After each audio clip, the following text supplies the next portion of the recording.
Hello and welcome to the first episode of No Clipping Through the Net. I'm Oku, this is Shocho, and today we're just going to be talking about some shit that we're interested in. As you can see down at the bottom here, Spider-Man, No Way Home, and Batman are like our main topics today, so I think we'll just get right into it. If you would like to get us started with No Way Home and all the excitement around that. Yeah, let's do it. First of all, I think before we get into this, I think we can both safely say we are, I think like everyone else on the entire planet, we are really looking forward to this film. From the culmination of a lot of our childhoods being from different Spider-Man and stuff, this is a really interesting aspect that Marvel's given us. Yeah. So yeah, this is why it's our first topic on our first podcast. You know, We've been talking about this for like 2 weeks now, like pretty much just solid on the hype train. We've been talking about it, we're like, wait, we could do something with this. Let's write it in. Let's remember what we're saying. Let's write it down on these notepads, and then here we have a podcast. So there we go. That's it. So yeah, I think if we want a topic to just leap off of first, I'm gonna just put forward my theory that I was talking about a minute ago. So the Iron Spider suit in the trailers, right? I don't think that's real, because Marvel have done this before, right? Where they've done trailers and they've put forward visuals that are not necessarily true to what actually comes out in the end. You remember when Infinity War trailers were coming out and they had Hulk in the back, and then you would watch the film and it turns out that Hulk is broken. It's just Bruce in the Hulkbuster armor. And the reason I think it's fake is probably because like they want to move. I would assume they want to move away from the Iron Man stuff. We've had so much Spider-Man looking up to Iron Man and like following along in his footsteps and trying to be like him. The last film was about him trying to become his own hero, and Happy literally said to him, "You're never going to be Tony." So I would assume, since we've seen all these other suits in like the merch and stuff, that we would be moving away from Iron Spider, and they're just waiting to kind of reveal what's real. Yeah, I absolutely agree. That's actually one of my notes as well. I think that's probably the thing we probably agreed on was that yes, Iron Man has this insanely huge impact on the MCU. He's responsible for some of the biggest enemies, and when it comes to the villains that he hasn't actually created, he always is mainly fighting them, like with Thanos, like with Loki and such. He had that one really impactful scene in the first Avengers film where it was just in the tower. Yeah. Which was really different. It was like we get to see that version of Tony, that side of him. Like he has to he's not got the suit on, but he is confident. And he's like, yeah, you're not going to come into my house and mess things up, you know. Yeah, 100%. But yeah, that other thing about how it could be a stand-in for something else. Yeah, that's a big possibility, especially with how familiar Alfred Molina is that the actor's name? Yes, Alfred Molina. How he was like, "Hello, Peter," and it was like, yeah, that's probably going to be Toby if they are doing that, which is kind of maybe going to happen. You know, we're really rooting for it. Yeah. But yeah, there was the sense of seeing old friends and stuff, and there was also the other detail in that scene of how the lights on the tentacles are red, which means that the insanity chip has been taken over by the tentacles, and it's controlling Doctor Octopus. I did not notice that actually. That's a good point to bring up. Oh, I'm gonna remember that. Okay, still got it. Cool. But yeah, this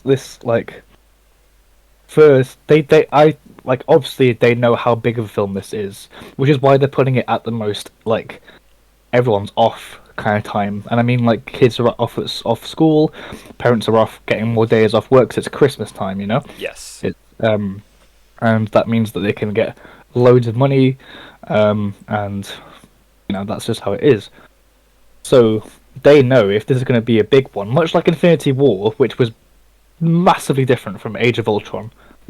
I mean, worlds apart, literally. Yeah, quite literally. It was like, oh, Ultron is being a bad guy. Like, who fucking cares? Sorry.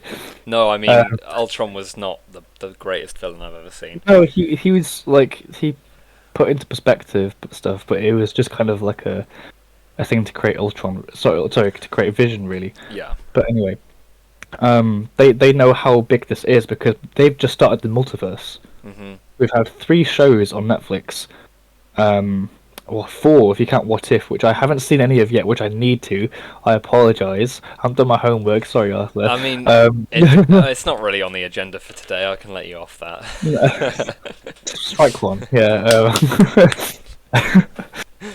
We've had 3 shows that are taking place after Endgame, and kind of bouncing off, giving you the kind of like the little cheeky little wink, like, oh, remember this bit, remember that bit as well, Yeah. And really keeping to their own styles and stuff, but not doing out so much that they don't contribute to the main. Yeah, because they all main take strand of place things. in 2023, which is the year of Endgame, and they take place in that sort of year following.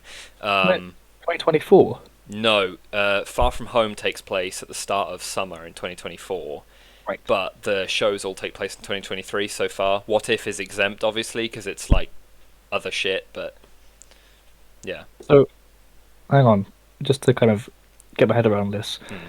So, Far From Home is after the multiverse has just fucking exploded, basically. Yes. That is Right. technically what's happened, because, well, actually, no, okay, right, okay, let me just take a second, right, because I know it's after Falcon and the Winter Soldier, and it's after the main bulk of WandaVision, so let me just go back on myself a second. I guess Loki is after Far From Home, because there's the theory of the end of Loki matching up with the very end of WandaVision when she's in the cabin months later. Okay, yeah, I'll correct myself. It's after the main bulk of WandaVision and it's after Falcon and the Winter Soldier. Which is kind of interesting, given that it came out before them, and doesn't really acknowledge that there's multiversal stuff going on. Yes. Because this version of Mysterio isn't actually from Earth, whatever Earth he said he's from. He's just Quentin Beck. Mm-hmm. Which is, I guess, they give it more to work with. They kind of have. They're like, okay, we've got this bigger plan, but we need to keep this film contained, so then that bigger plan can be introduced by the shows that we've got, so that they'll actually get watch time and stuff. Yes. Because they need to obviously make budget back and labour costs and whatever else budget they've put into these films. They need to make money back from that, so they have to separate the aspects from the story and such. Okay, that makes sense. Yeah. Okay, cool. So I'm just going to lead on from there, sorry. just because there was something that I was reminded of when we were talking about that. When in Far From Home, when Happy and the kids are in the Tower of London, so that's where they are, right? Or at the end when they're like trying to like get away. Yeah. He throws the shield and he says, "How does Cap do that?" I was kind of reminded that he's not talking about Steve Rogers. He's talking about Sam, because it's and it's happening after Falcon and the Winter Soldier. It was just released 2 years prior, which is just like an exciting little thing, in-universe thing. Yeah. And originally, Marvel wanted Sam's first appearance as Captain America to be in Far From Home as a supporting character, and then eventually they decided, okay, let's actually hold back on that. Let's wait and give him his own show to do it properly. It was a very good ending scene. Still the best episode of the entire series. Obviously, it was all building up to that, but that's not a topic for today. No. No, we'll talk about that another time, because I have a... Yeah. Okay, I'm not going to go into a counterpoint of... No, go. You go ahead. So, we were talking before that about stand-ins for trailers, and you were on about Hulk from Infinity War, and I was on, and you were also on about Iron Spider from No Way Home. Yeah. And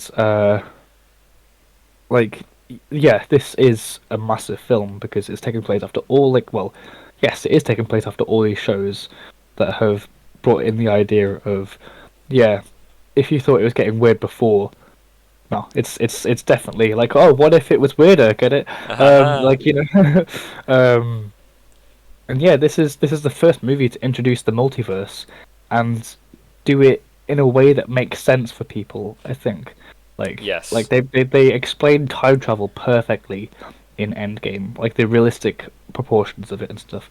They've always given time to explain the weirder sides of it, unless it was just like, oh no, it's just magic, Yeah. or it's just Peter doing science stuff.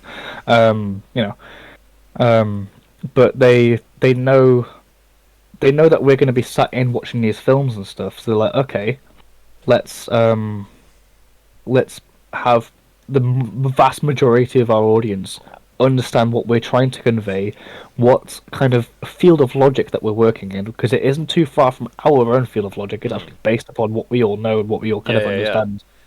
understand.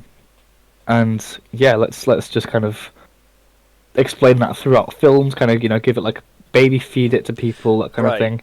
Yeah. Um, I actually have sorry, something to go on. say on it in a minute. No, no, no. Once you finish. Once you finished. But yeah, this is huge. Like from what we've seen, I'm just gonna kind of briefly skip us through the trailer, but this is absolutely huge. We have, uh, I believe, 6 villains or 5 villains. Just about Uh, 6 now, I think. Yeah, if we believe some rumors about Lizard and stuff. yeah, well, no, because I sent you that post yesterday, Yeah, which true. looks If like that's him. If that's him. We'll talk about that in a second. basically what I'm referencing is there's the one scene, and my cat's coming in. Sorry, he's gonna meow. There's the one scene in Okay, cool, we can hear you. In the No Way Home teaser, where Yeah. sh- we see Tom facing the camera, kind of looking past it, and then he turns around. There's some kind of weird lurking figure trying to hit him. And at first, everyone was like, "Oh, it's really dark, so you can't see anything, so it must be Venom." Really? Okay. That's what everyone. That's what I thought as well. I was like, "That's Venom," and I was like, "Wait, no, hang on. If they've got Electro as in Jamie Foxx's Electro, and yeah, like that. Sorry, not Dane DeHaan because they've already got someone else to do Goblin, which most likely is going to be Willem Dafoe. Yeah, yeah. Then like, oh yeah, it must be Venom, and that's pretty cool. But I don't think that Sony are giving Marvel Venom back yet, are they? At least they're not giving them Tom Hardy's Venom, which is the one that we're all used to No. seeing. I think they're keeping... Because Venom is like their big flagship at the moment. They're probably just going to keep it to themselves for a few years more.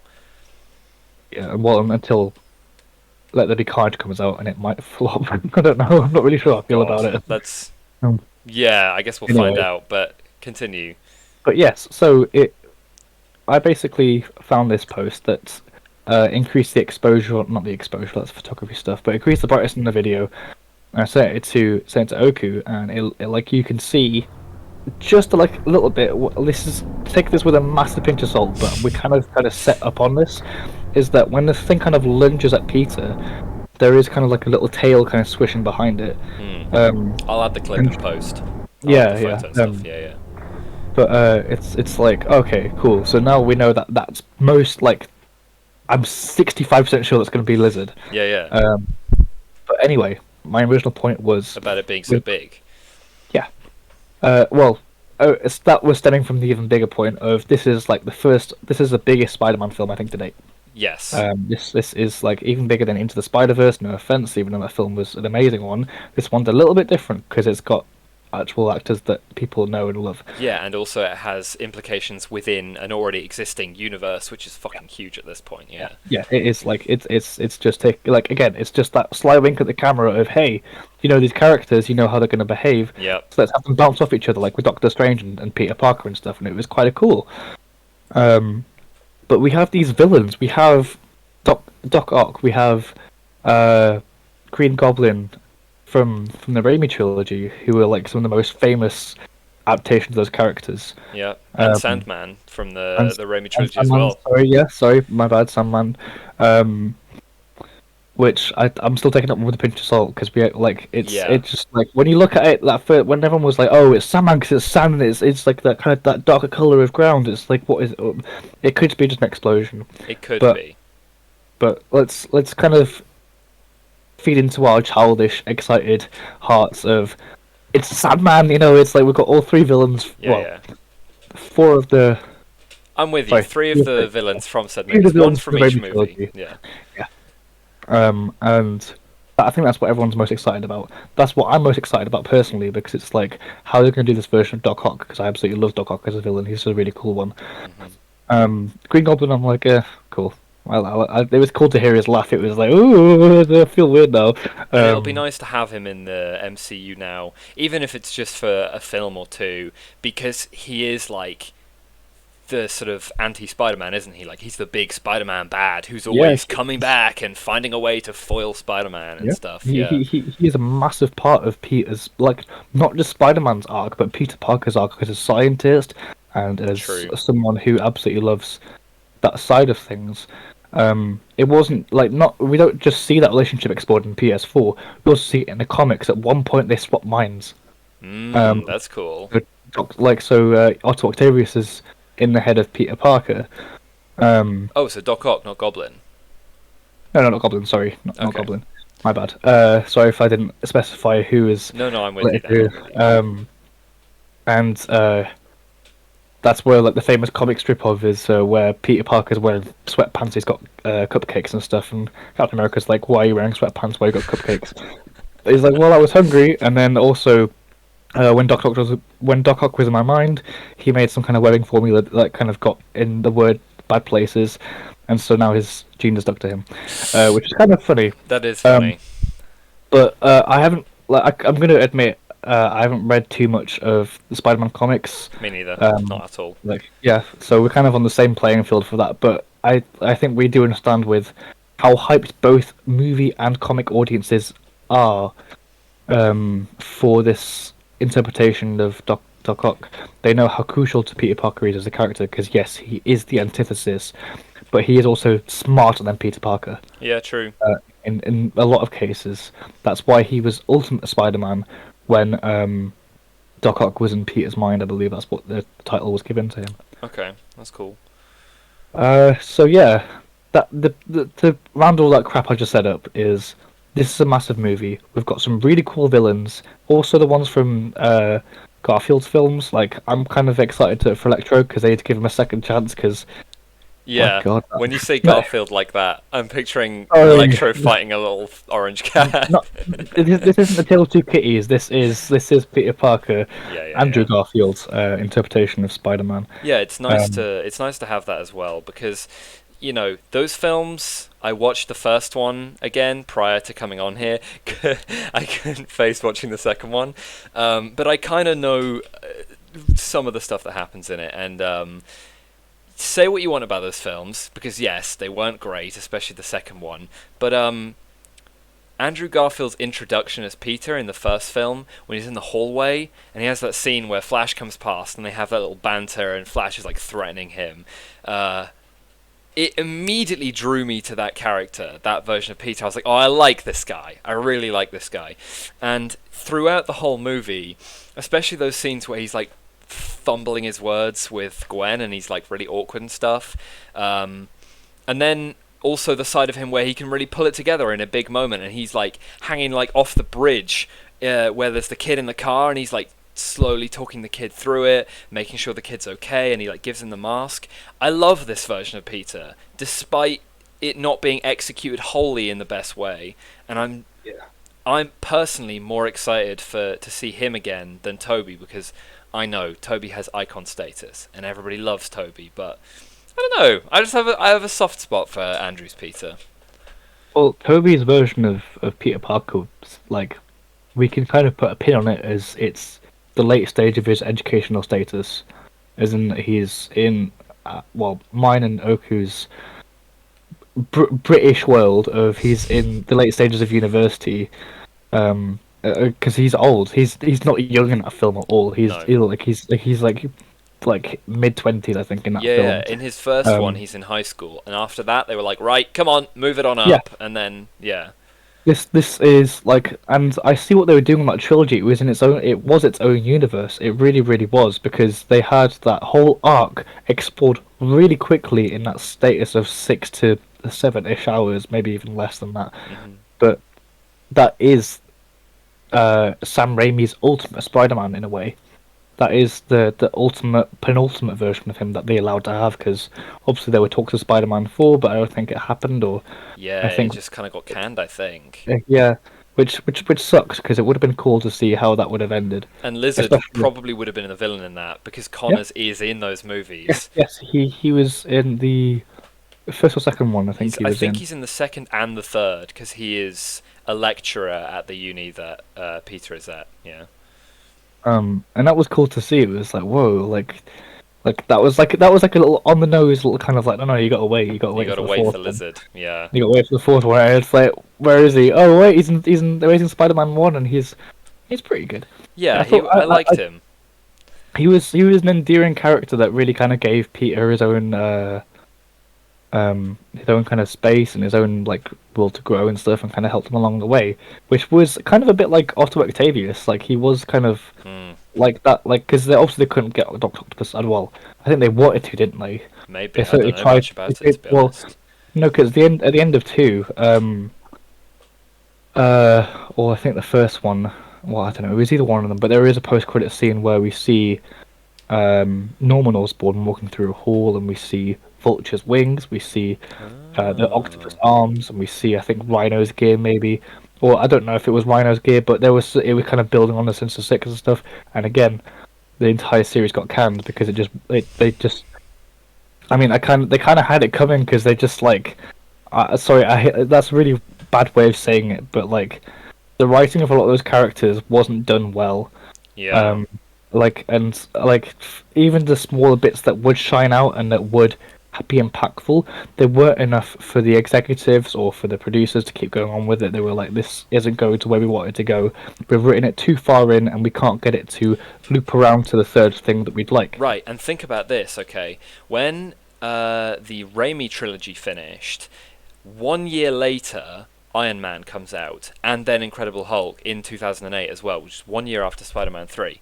So you have this Marvel Cinematic Universe, which is not called that at the time, I don't think, for the first couple films, because Iron Man was borderline an indie film. But let's fast forward to sort of 2010, 2011. You have these films coming out: Thor, Captain America, and people are getting really excited about it. They know it's building towards the Avengers at this point, and Spider-Man is a character who is very key to Marvel, and he's missing because Disney had them by that point. They don't have the rights to Spider-Man. So what Sony does is they do their own thing with Spider-Man again, and they make the Amazing Spider-Man films. The second one came out in 2014, right? Big things were happening then. We had Guardians of the Galaxy come out that year. We just had, like, Captain America Winter Soldier had come out the previous year. Or two, I think, as well, around that time, 2013, I think it came out. Yes, it did. Yes. So we are well into phase 2 of the Marvel Cinematic Universe at this point, and they make some Spider-Man films which they're not the best.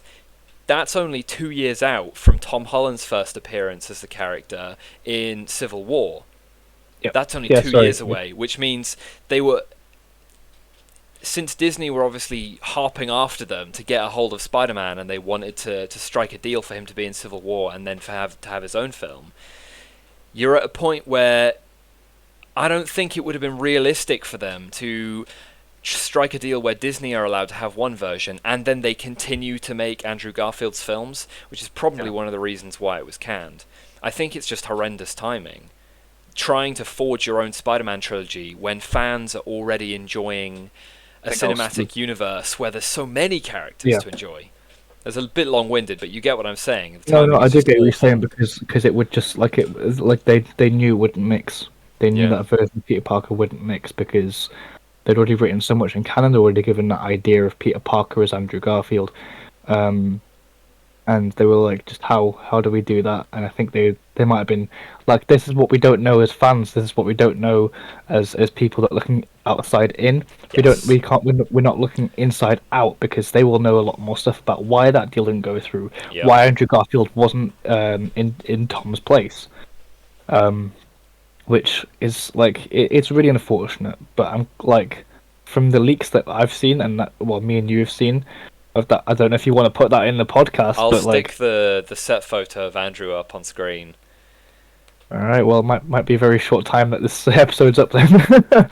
Okay, I come to you a couple days after recording. I'm now editing the podcast episode, and I was under the impression that we would be safe keeping those pictures of Andrew Garfield in the video, but after some digging, I've learned that they're getting taken down pretty much everywhere. So I'm just going to put the @ here of the dude on Twitter who posted them originally and leave it at that. So go and take a look. Well, I'll make it reach But yeah, like there is a leaked image of Andrew Garfield in a spider suit, and it's a bit low res, but there's a blue screen behind it. He's holding some kind of scaffolding, kind of base set stuff, and it's like, oh, is it just like a picture of him? It's like, no, he's got a beard. He's got 5 o'clock. He's got 8 o'clock shadow, if you must. He's got like a whole like different look going on. Yeah, this must not be understood. This is a current picture, which is very exciting. We have nothing on Toby yet, but Andrew is here. Now let's. I've got quite a bit. I can always just. I mean, we've kind of talked about a few things in that ramble we went on, which was the kind of hidden topic in between the topics that we both didn't know about, but it just kind of spawned out of nowhere. Yeah, there we go. That's what happens. This is the whole thing with this podcast. Two people with. That was a good ramble. I liked that. I liked it. Yeah, that was really important stuff. This is how our brains work. All right. Well, have we kind of gone on about our expectations of these now Marvel Universe villains compared to their previous adaptations? No, we've talked about them, but we haven't spoken about them in detail at all. So, okay, first topic back off the break, the villains. I mean, I take it you have a place you want to take this first, like a specific villain, or just a general expectation? We've rounded up our feelings about these villains already. Is that, like, the most celebrated ones are the ones from the Raimiverse, because they're just so well done. Like, they're incredibly well done. I'm like not gonna lie. At the time of those films coming out, those villains were awesome. Yes, they were incredible. And even now they kind of hold up in a weird way. I was gonna say, right, especially Goblin and Doc Ock, they hold up immensely, in my opinion. Yeah, and I guess let's start off strong with Doc Ock is the first one, isn't he? No, he's 2. First one is 2. First one is Goblin.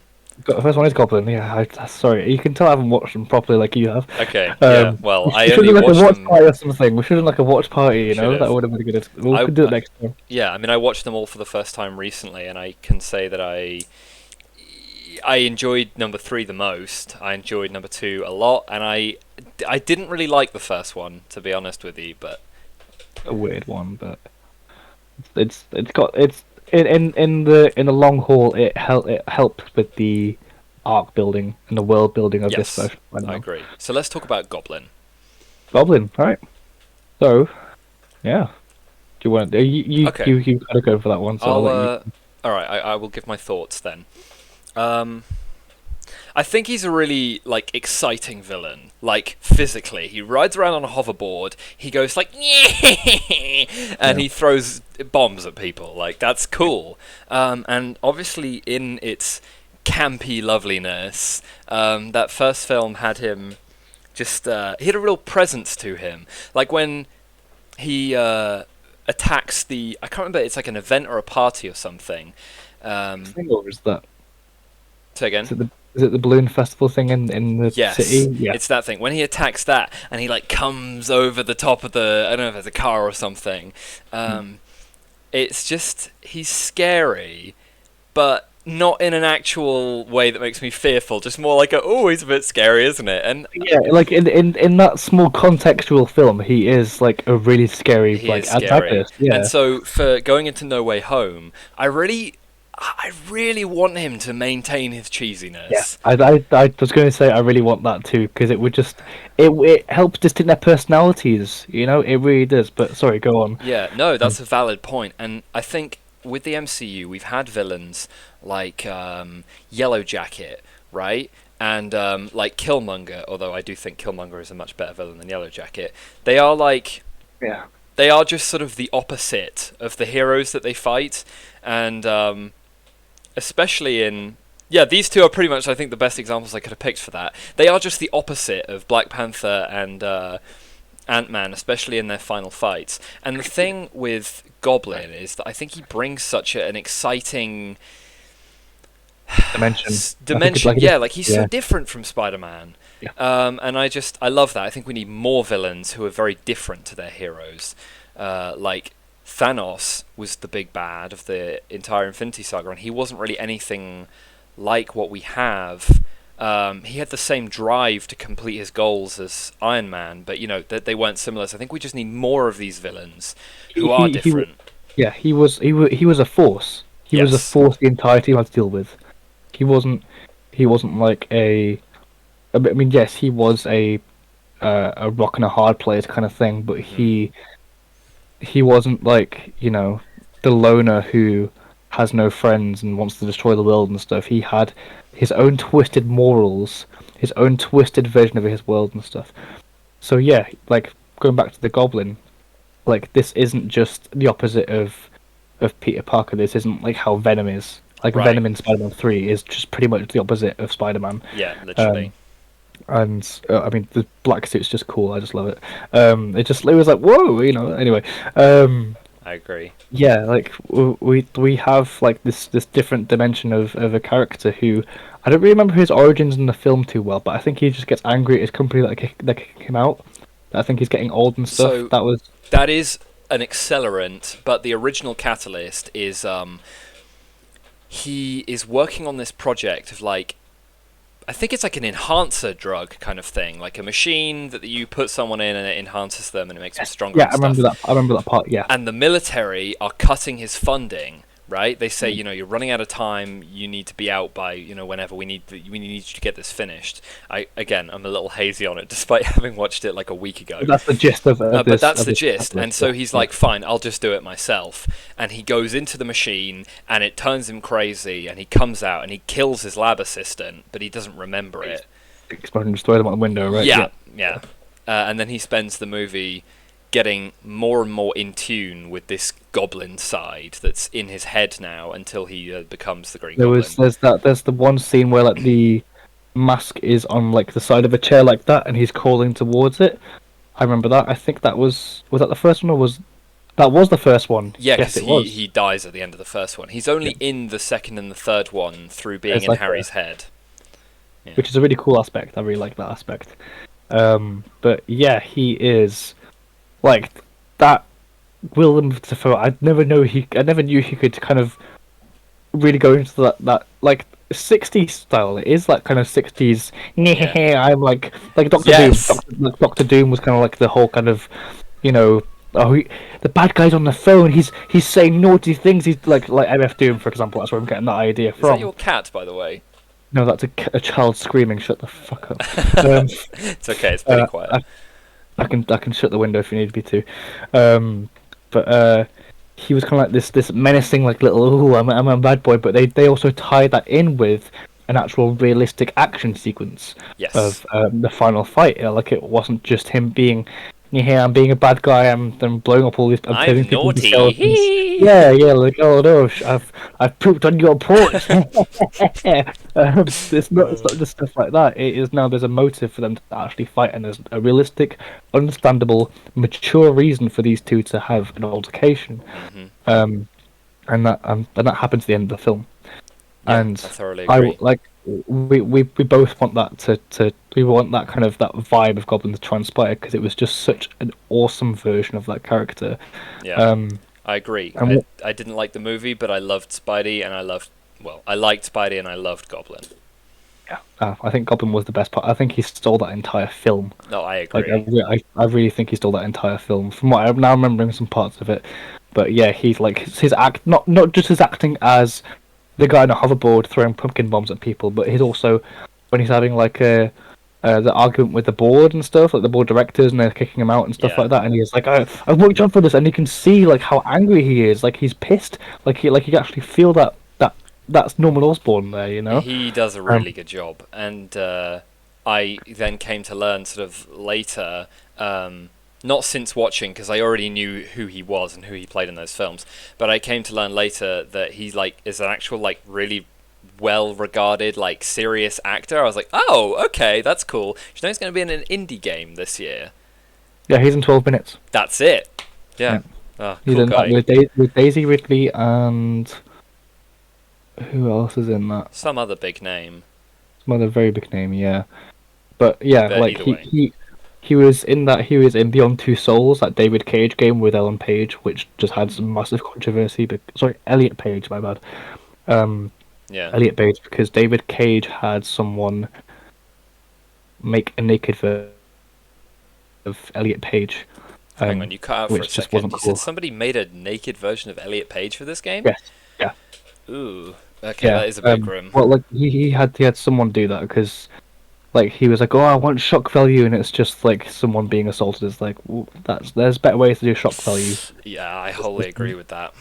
Um, With what you're saying, not agree with the fucking. no, I know you're not like this. Otherwise, I'd just end the call straight away. um, but yeah, like he's a massive name. He's in The Lighthouse with Robert Pattinson, who we'll Mhm. talk about in a bit. Oh Like yes. I need to watch that because I really want to see how good of an actor Pattinson is.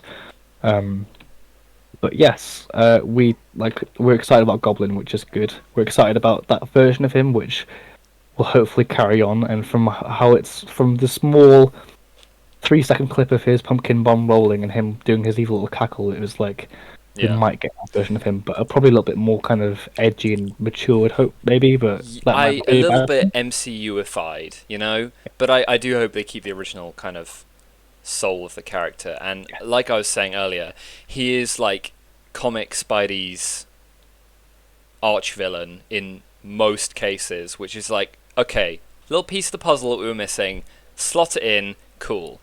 And if Mysterio comes back and Goblin isn't here to stay, then maybe Mysterio can be that for MCU Spidey. But you know, classically speaking, Goblin is the big bad in a lot of Spidey comics, and it's good to have him. I have I have this comic that my stepdad's friend got me like years ago called Spider-Man's Tangled Web, which Okay. is a collocation of a lot of Spider-Man's villain stories, Hmm.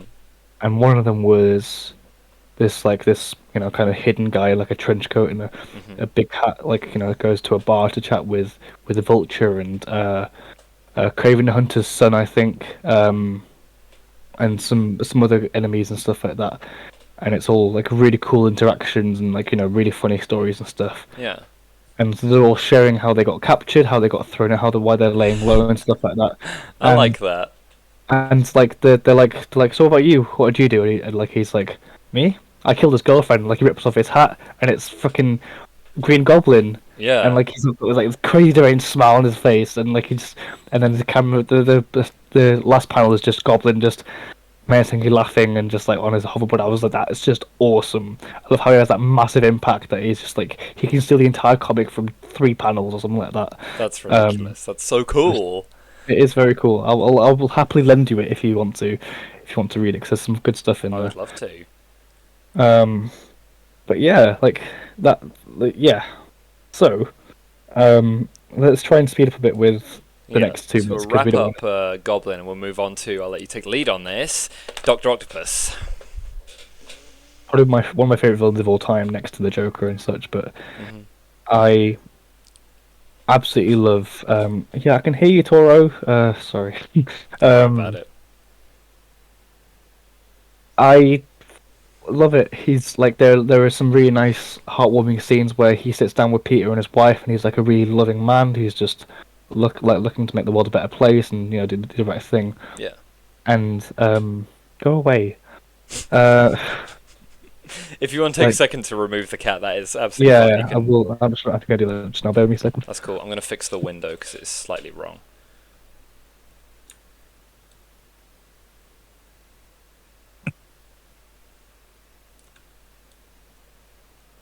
You're right. Yeah, I'm just fixing the window that your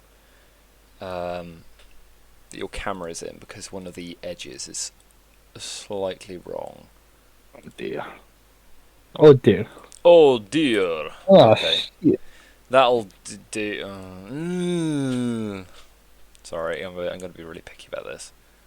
It's alright. I'll let you get on it. I'll crap up my monster, Nice. which Otto Octavius did not want to be. I get it because that's Get sorry. it?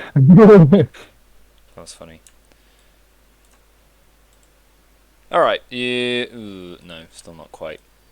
OBS is a real pain in the bitch sometimes. Okay, that will do. So, now I've fixed some technical issues and we've removed the lovely boy. You can continue with what you were saying. So yeah, I don't know. I really kind of have like this sense of homeliness and appreciation for this version of Duck Ock, which I think only amplified once I played. Well, prior to playing, I obviously watched Spider-Man PS4. But I've always loved that character because he feels like a dad to Peter. Mm-hmm. He feels like just someone that he can chat to and really appreciate the mindset of, which we see very very clearly in Spider-Man PS4. Yeah. But that's a different topic. But I mean, it is on topic for Doc Ock, It so. is, but I've got it separately on the list. Okay. So True. obviously I I want mean, yeah, you might as well use it as at least a reference point for this. to. But like we have like this mind for Peter to work up to, and like he already kind of he's like, oh yeah, I'm great, but it's kind of like where he feels like his failures outweigh his winnings. Mm-hmm. I feel like that's why he kind of always likes to be around Doc Ock. Yeah. But I like from what I remember from the second film is the fight scenes were awesome. The They were fight pretty scenes good, were actually. really really cool. Not just the one on the train. The train one was okay, but I mean on the building when they're kind of pretty much just like off the side like that, and like you get to see. I mean, like that like you can see how massive an inspiration that was for Spider-Man PS4 because you literally fight him on Oscorp building. Yeah, it is Um, sick. yeah, it's awesome. It's mint. Um, and it's a really touching story because we get to see him have his arc very shortly in that film. I might add, of just him saying, "I will not die a monster," and he saves, I don't know, Manhattan or whatever, wherever they are, by, I don't know, eating the sun or something. But Yeah. like they give him his own kind of his motive and his authority and stuff, and they really let him grow as a character and as one that I weirdly admire. Mm. I don't know, I feel like I trust Alfred Molina with my life. If I ever met him, I'd be like, just walk me into oncoming traffic, please, to keep me safe. I trust you. I mean, just to quickly agree with you, kind of, even before I watched Spider-Man 2, like this just sort of past week, when I saw him appear in the No Way Home trailer, I just felt like something like, this guy is cool, and I like him, and the tone of his voice, and the way he looks, and his, like, hair and stuff, it's like, you know what? I really fucking like this guy, and I'm the so whole excited to see him. the whole fit that he has. I know it's all kind of black and there's like the sunglasses, but it's just cool. It looks It's cool. it just looks good. It like they were like I'm sure they had like different concept arts and stuff, and then I can imagine the director came over and he was like, no, Yeah, that one right there, and they're like, it's just a black trench coat and some sunglasses. Like, yeah, but it looks cool. It's just simple. It just kind of like again, it kind of adds that personality of Otto. It's just I don't really care what I'm wearing, as long as yeah. I look cool and I'm in black and I've got sunglasses. I don't care. I mean, even in the second film, he wandered around in his underwear and like a vest for a little while, because he was just like, all right, okay, I'm doing Doctor Octopus things now. Fuck everything else. He didn't care. Yeah. He just didn't care. Which I think kind of adds to the stark difference of him when he's affected by the insanity chip. Mm. Or this, sorry, it is the sanity chip, but it's become an insanity chip once Yeah. it's not really doing its job. Um, because it's a cool contrast to see, much like how there was with Norman Osborn. Like yeah, we kind of he. It's not as if it was playing off two different sides. He kind of was tempted by the fate of becoming a goblin and was Mm. like, yeah, this is cool. Um, I'll get loads of street cred for this, and then he became that version. And that was kind of like a similar thing with Doctor Octopus, but he had the redemption arc and stuff, and that was really powerful. Yeah.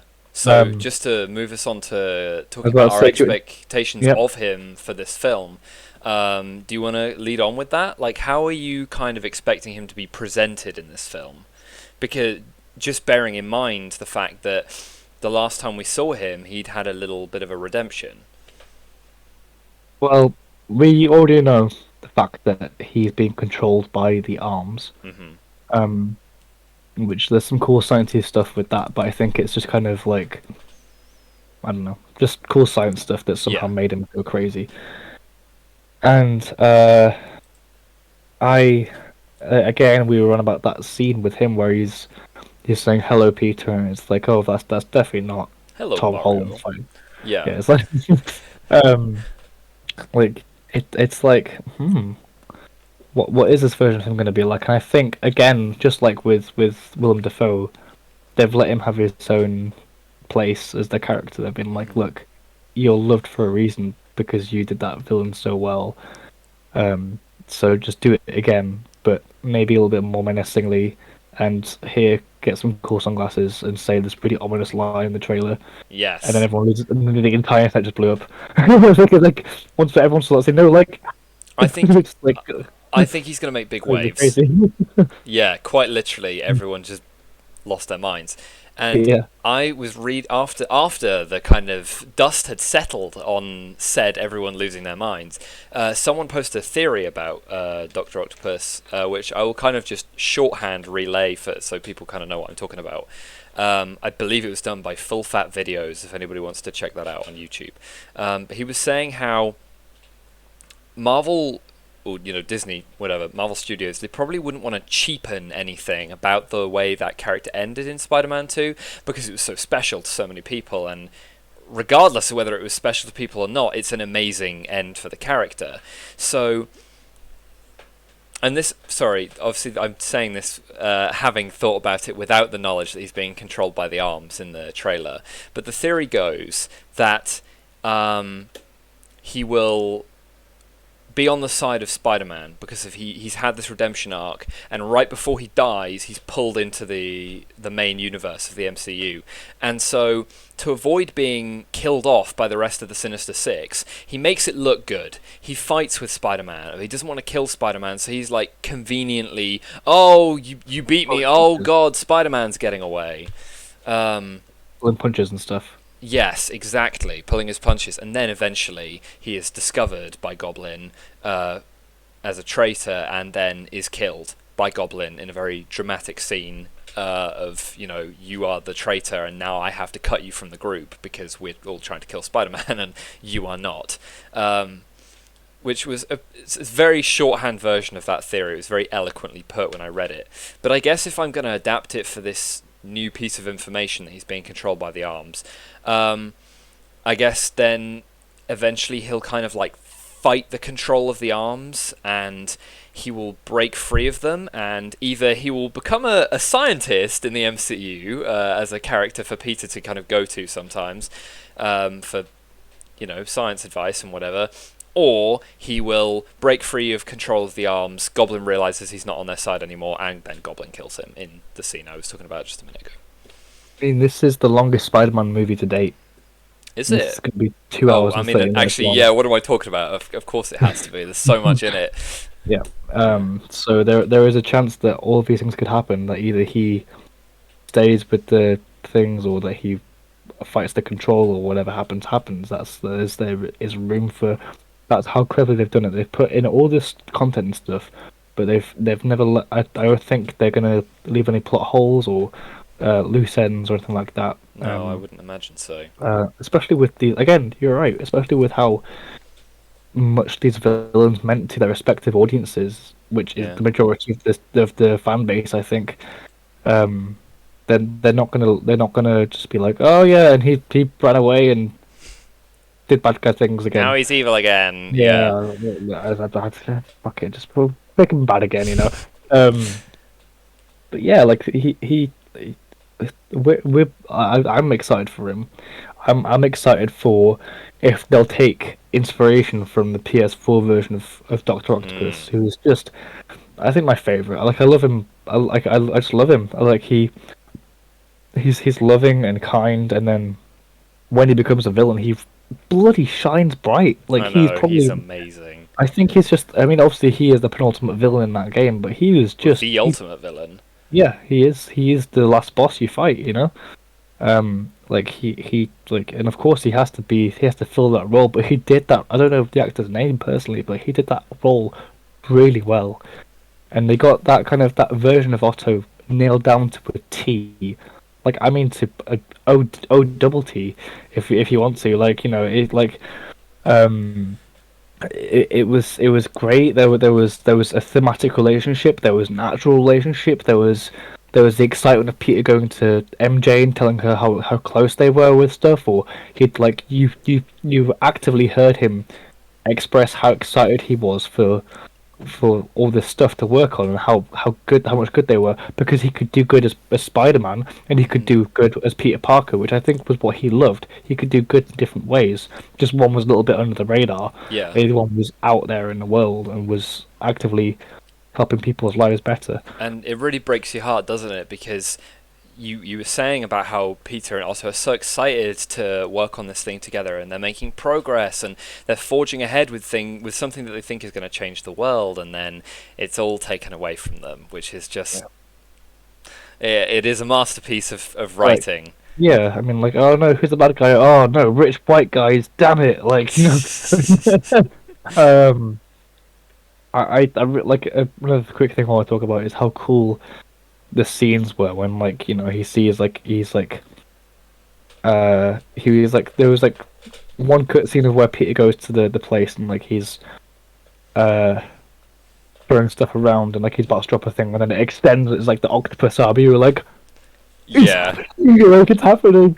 And then like the next scene is him with a full suit, and you're like, wow, this is so cool.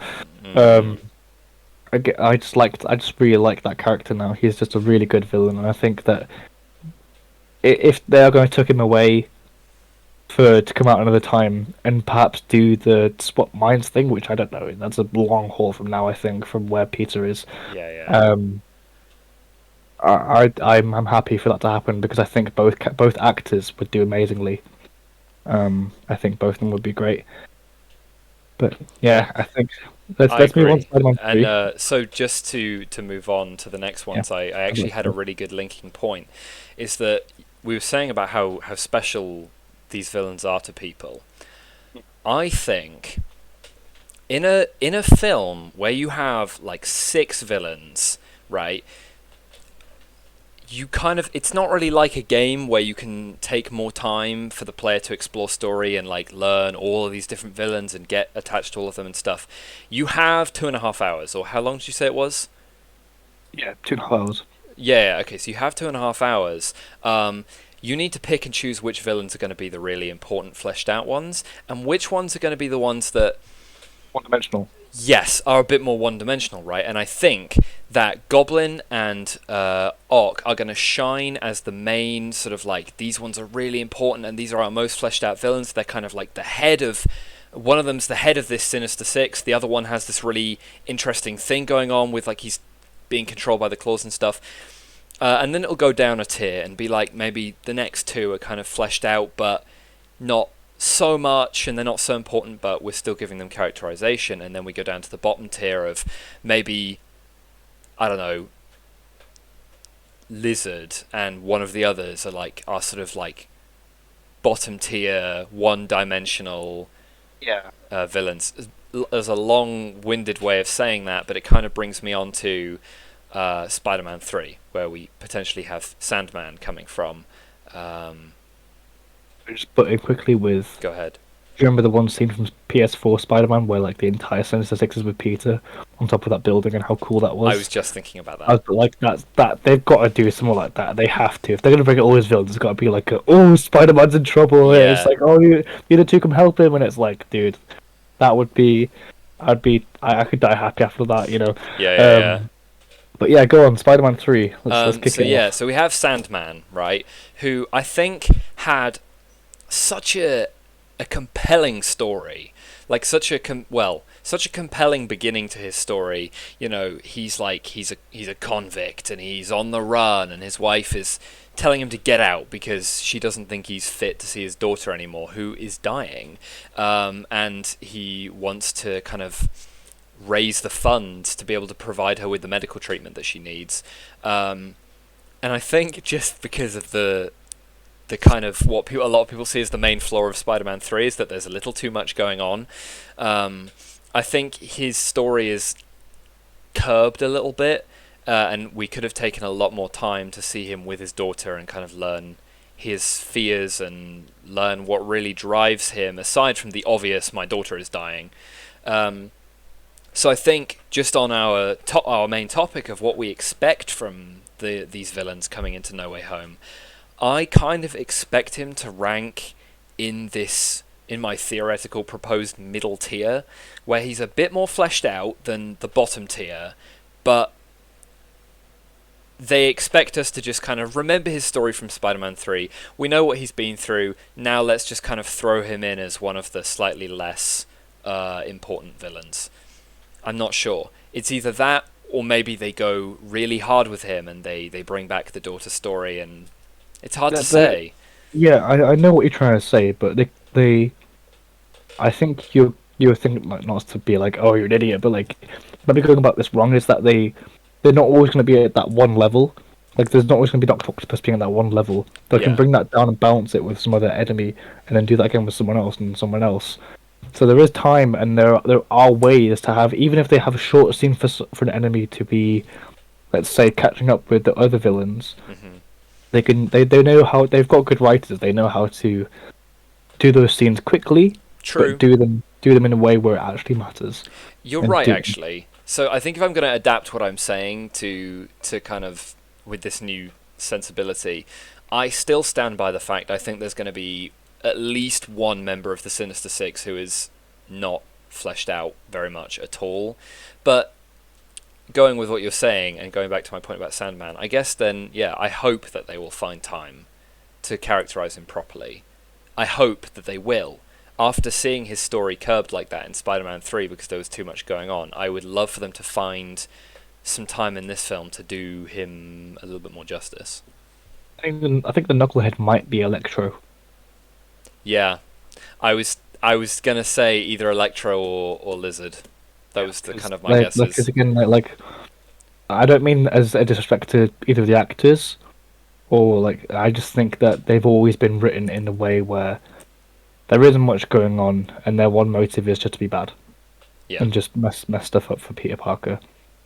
Yeah, that is essentially kind of his MO. Because they just like messing stuff up and being goofballs and stuff. But whereas the other 4 or 5, if you count some other enemies that jump in and stuff. Yeah, and I have just about 30 seconds ago it clicked who we've been missing, who my brain was searching for. Vulture from the MCU, right? So he would probably also have the time taken to properly flesh him out. And actually, Scorpion is lurking in the wings, isn't he? Because he's in the same prison that Vulture is. But if we're doing Sinister Six, then we can't have 7. You know, we've got 3 Spider-Men. They could reach a little bit further if they wanted to. Yeah? Well, let's say that... I'm not saying it's going to be like how 3 was, and it's going to be crowded. Yeah. I don't mean that I'm going to have Octopus, Goblin, Lizard, Sandman, Electro, Rhino, Vulture, Scorpion, and whoever else, all jumping in and having a fight with the 3 Spider-Men at once. That might not be it. There could be smaller fights before where they get their asses handed to them, and then they'll go hide away, and they come back later on. Yes, actually, sorry, you continue. No, yeah, but like they want to give it a taste of these enemies. They want to give it a taste of how, like, we want to see Scorpion. We need to see Scorpion because we've already seen Scorpion in Spider-Verse, and he was a pretty cool villain. I quite liked his stuff. He, like, his little mecha suit. I was like, that's fucking cool. It is sick. It reminded me of, like, Mortal Kombat for some reason. Yeah. I think it reminded me of Kano from Mortal Kombat. Anyway, irrelevant. They might have more villains in this. I think they just wanted to get the bigger thing out in the world, so they could own Twitter for like a week. Yeah. Well, not just Twitter, but everything. Yeah, yeah, yeah. No, I'm with you. Um, uh, and yeah, like there is a chance that everyone's gonna get their day in the sun, and I think some people want certain things out. Like, let's have this as a perspective. I think certain waves of audience would like certain villains to do certain things. Some Yes. people want Otto to be the more emotional, vulnerable guy, like how Sandman was in 3. And some people want Electro to be blowing shit up and messing stuff up and being a bad guy and stuff. And they want Scorpion to, just be like, and all that kind of stuff. Like they'll want certain things. And I think they know. I think they know what we want. I think they know what they want Yes. out of those characters too. I think they know the strength of those characters. Because that's it. Yeah, I wholly agree. And I'm thinking like just harking back to the full fat videos Doc Ock theory.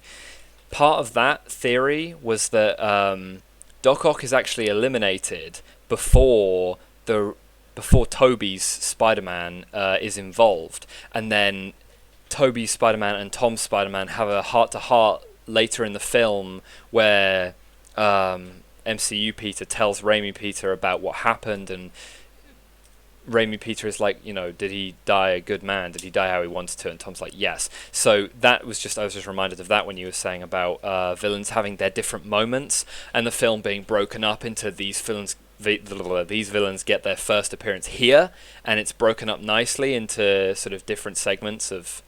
How would that make sense? How would that make sense? Because Octopus died in 2. Yeah, but we know he's in the film. Yeah, but how, like, you mean that Raimi Peter be the Peter from the trilogy, or do you mean this is a completely different? So what I'm saying is, in that theory that I was talking about, Goblin kills Doctor Octopus, right? Yeah. And in this theory, it had like Raimi Peter wasn't here at that point when Goblin killed off Doctor Octopus. Tom Spider-Man was. Because Tom Spider-Man is the centerpiece for it all. So I think the theory was kind of saying that Tom would run into these villains first, and then kind of Raimi Peter comes across this later, and he's like, I missed it, what happened? And Tom's filling him in, and he's like, well, did he die the way he wanted to? Whatever. This is kind of a loose end piece to the theory, but I was mainly bringing it up just because of what you were saying about it won't just be everybody in all at once together, 6 villains versus 3 spiders. Yeah, they will all interact interconnectedly. It won't all be just one kind of mashup of oh hey there, it's me, hey there, it's me again, hey, Yeah. hey, it's me. And It's not like going to be like it's not a gathering. Yeah, exactly. It's a culmination of different things. Yeah, and I'm looking forward to seeing different spiders interact with different villains from the movies that they weren't in, like, My question that I was asking you was that because I thought you meant that Toby would be the one from the trilogy, from Raimi, not just the one that would actually have seen Doc Ock die. Because he did die in 2, didn't he? Yes, he did. But so, is this a different? Even if it's the same actor from that trilogy, is this still a different Peter to that Peter? Yes, it has to be. Because we're going off the general idea that these Spider-Men and these villains are being pulled from their own movies right before the villains are ended. Yeah. So I guess this. Ah, fuck, man. No, that's actually really difficult because Andrew's Spider-Man has a beard. He's older. He's visibly older, which is like, okay, so he can't. All right, I'll wrap myself up here. So that's what a theory kind of like is like. Okay, that is a loose theory. I respect where it's coming from and stuff, but there are like to patch that up, it would just be that Toby Spider-Man is pulled from 5 years in the future after Spider-Man 3 finishes, but Doc Ock and Goblin are both pulled from the ends of Spider-Man 1 and Spider-Man 2. Yeah, okay, I see. Or like, well, yeah, it could be that, or it could just be like, no, we wanted the best version of this character to be done by the right actor, and we know Yeah. these ones are the best actors. So it might not what my point was. What it might not be those people from those films. It could just be they wanted those actors for these villains. But like again, like that's the point. It's multiversal. This could be anything. And like in a way, everyone's kind of right. You know, like Yeah. that could be that version. It could be that version. It could be this version. Everybody's right until somebody's proven wrong when the film comes out, which is kind of yeah. Yeah. So right now, this is I'm trying to direct the speculation to I'd like okay.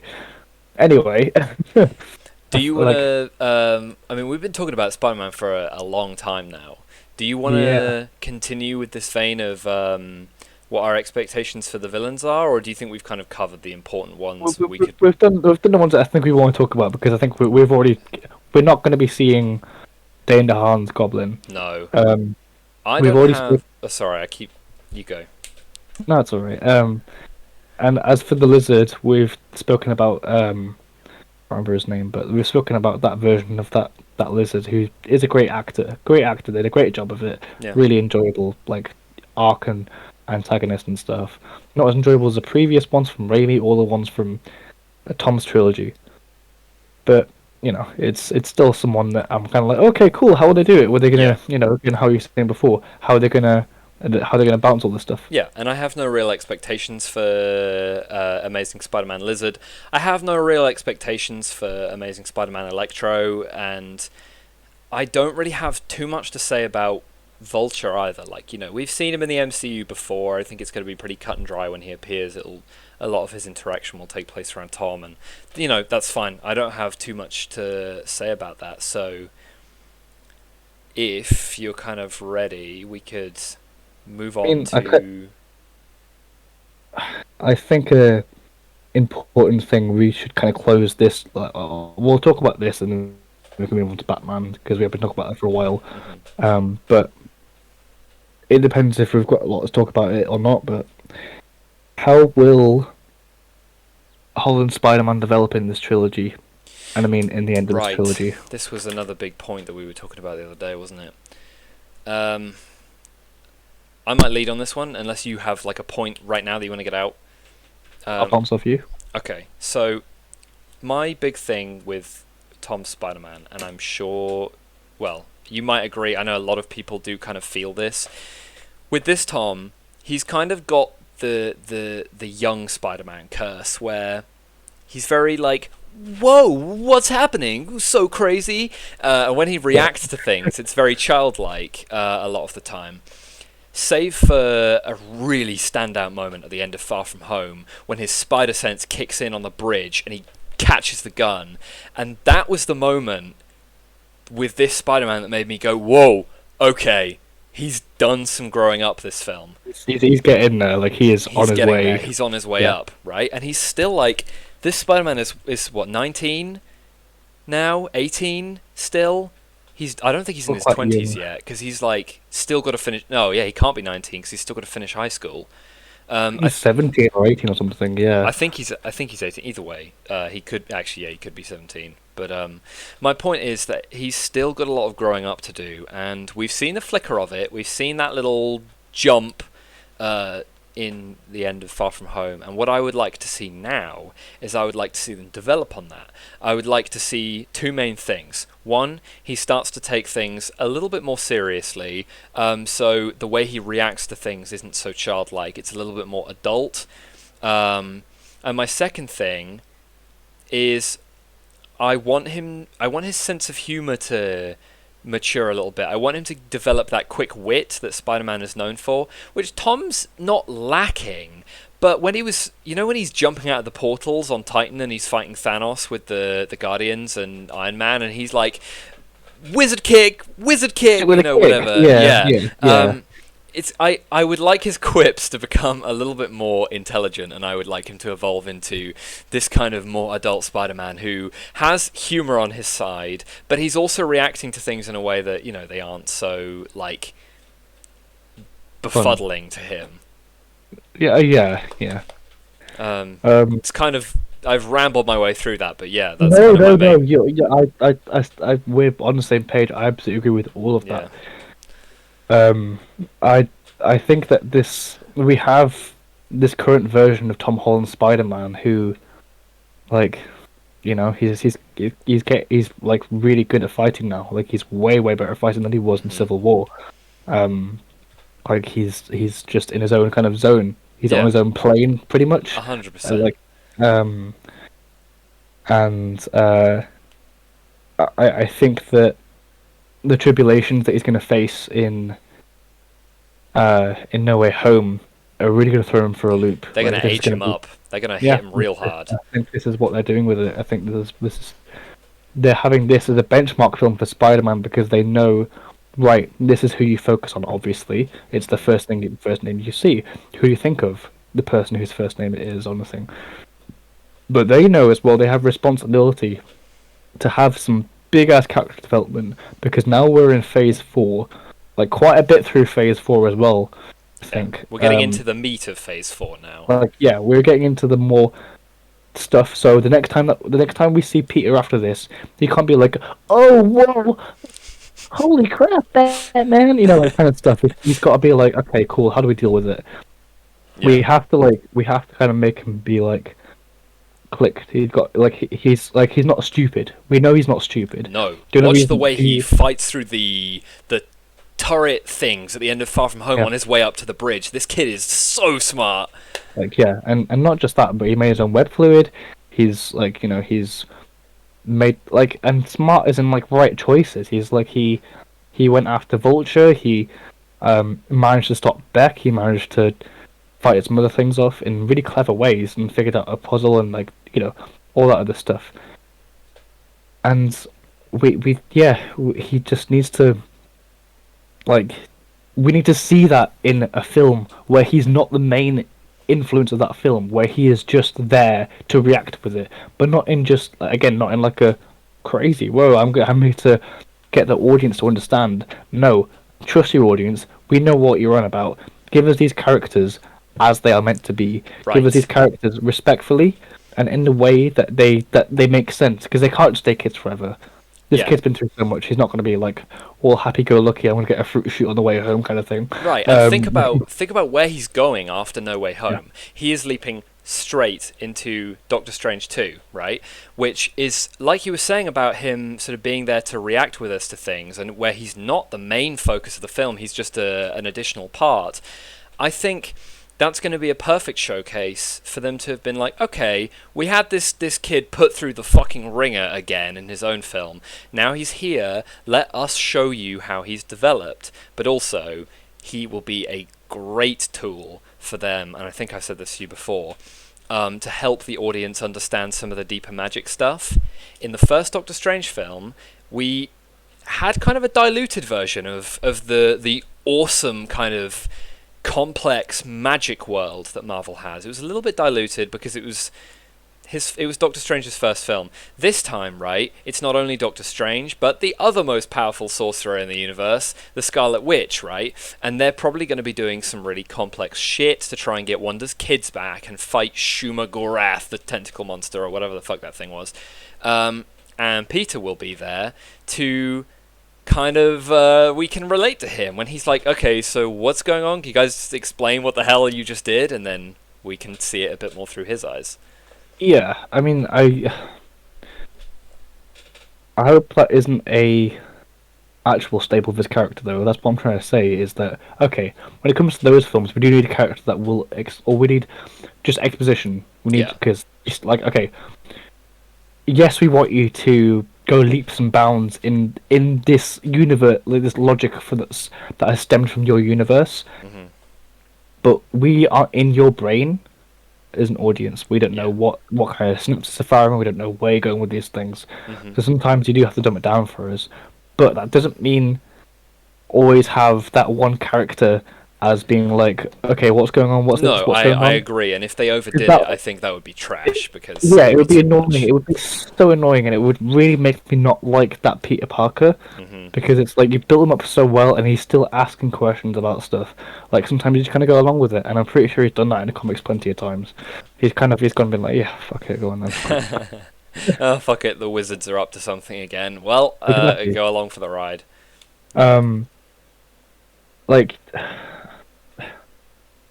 we also have another little side point. I think we've kind of talked about that pretty well. But yeah, we have how we want this version of him to develop, and we have like we can't really talk about this in a massive detail because it's just like all we're doing is speculating. Hmm. But we have got our idea of where we want it to go. Bear with me for a moment. We need him to not be under the influence of Iron Man anymore Yes. because it has been years since his death. Kind of. It's been a while since his It's death, and been a year at least. like a year since he died. But Yeah. still, like he can't like. As much as I love what they're doing with this character and stuff, they couldn't. I don't think I can deal with any more of. Oh no, Iron Man's still the biggest. It's like no. I want people to be villains because Spider Man's this big, or because this person's this big. Like we're in the here and now of these villains and these heroes and stuff. So Yeah. give us a reason to actually want our heroes to win, other than like they're cleaning up the trash Yeah. with Mysterio. That was kind of it. It was kind of like okay, he's just left behind. He's Cleaning just up angry another about it. Iron Man thing. Yeah, and I Yeah, 100% agree because Iron Man has left such a legacy, but I don't want the legacy of Iron Man to be filtered through mini Iron Man, you know? Like, okay, we did it, that was great, great characterization for Peter, now let's move on. Because, come on, dude, it's Spider-Man! He's one of the coolest heroes ever! Like, well, subjective, but in my opinion, and a lot of people's opinions, he's one of the coolest ever, and you don't want to be filtering him down through another character. Like, we've seen that now. Now let's start exploring what he can do once he's his own guy and he is in control of the show and he is at the front and center of things. Like, two big holes have been left at the top of the food chain in terms of MCU heroes now. Let's have Spider-Man step up into one of those roles, but not as a replacement Iron Man, just as a replacement in general. yeah. No, like it's just yeah. He has to be. You know, they have to. They really, really have to because it's just like you're going to lose so many people, and a lot of people on the internet are already agreeing with that. Our point there is that he's just he can't be the byproduct of Iron Man's goal and his ego and his creation stuff. He is Yeah. his own hero. He has his own audacity and authority and whatever else. He has his own legacy by himself. He has stemmed legacies actually. There are more sub characters from the Spider-Man stuff than there are from the Iron Man thing. Yeah. From Iron Man, we only have Rescue and Ironheart, and I think maybe some other stuff I as guess well. War But Machine, technically. War Machine, technically, sorry, but from Spider-Man, there are loads. There are loads of heroes that you could do, Yeah. and not just heroes, but villains. He was one. I think he was one of the first main characters that they stuck with back in the '60s and stuff when they were first writing these things. There was so much they wrote about it, and I don't mean just in comics. I mean in animation as well. He has such a legacy to uphold to that, and I understand that there's pressure on that when it comes to being an actor and stuff, but I don't mean just for Tom Holland. I mean for the actual writers themselves, because like we can't just have him staying at this level and maybe going up a bit in No Way Home. He's got to go up a bit there, and up a bit more, and up a bit more. He has to keep. Yes. We want to have a reason to keep seeing this version of Spider-Man. So like, give us a fucking reason to. Yeah. Like, just please. And I love your point about him having this kind of massive legacy of other heroes that stem from him, right? That were written after he was all, Spider-Woman, the original Spider-Woman, and then later down the line, Miles, Gwen, Spider-Gwen, all of these kind of different things. Can't forget Spider-Man 2099, isn't it? Yeah, you can't. There's so many, and you can't have any of those heroes until little Peter Parker becomes big adult Spider-Man flagship character for other people to stem from. Like, let's kick it up a notch. Let's go. I understand that we are still moving forward in the slow pace of we're kind of doing this year by year, Yes. and like that they've done this really cleverly sometimes where they'll have like okay. Release one of these films every few years or every couple of years for Spider-Man because he's got to grow outside of the films too, and he'll be like a bit like with How to Train Your Dragon, where he was suddenly had like peach fuzz and he had like long hair and he had like cheekbones and stuff. It was like, whoa, he's grown up. Yeah. And it's like, oh, that makes sense. And then You in the know? third one, he's got like a full fucking beard. Yeah, Yeah, cool. look at the end scene. He's like a full on dad. It's like, Mhm. what? I mean, okay, that we can do a podcast on that where I'm just gonna be crying for the entirety of it. But uh, yeah, like we both understand that there are limitations with what they do, but they are making other characters now, and again, we all love Spider-Man. We all love like that kind of thing. But give that love to some of your smaller characters as well, Mm. because like I remember seeing something where it was like, oh, if Shang-Chi doesn't perform too well at the box office, they'll delay Eternals. It's like, okay, so we're gonna keep us all in this. You're gonna keep all the Asian people in kind of this small little box where they can't escape out of. Yeah. Like, It is it's like weird. Shang-Chi's had weird promotion anyway. I mean, you've frozen on me there. it's more. You did a little bit as well, but yeah, they have to. I don't know. They've got to put more effort in if they want to have people other than being white in their films. Yeah. Yeah. No, I wholly agree with that. And stemming from that, I was watching this podcast with Russell Coley, who he was saying like, as a person of color, like you don't want your assistant to go to you and say, hey, I've got this position. They're eyeing another Indian guy. It's like, no, I don't want his roles. I don't want to make competition with the small group of Indian people that I'm working with. Yeah. I want to take the roles away from Chris Pratt.